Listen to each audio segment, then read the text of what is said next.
زکنجان ایتا بو ایتا نبو غیر از خدای مهربان هیچ کس نبو.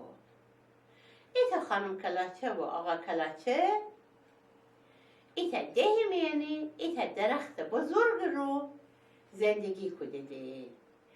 خانم کلاچه و آقا کلاچه با هم دیگه 3 زای داشتیده. عشان زکن اسم ایتا بو سیادوم، ایتا اسم بو سیاتوک، ایتا اسم بو سیاپر. ایتا رو صبح که همگی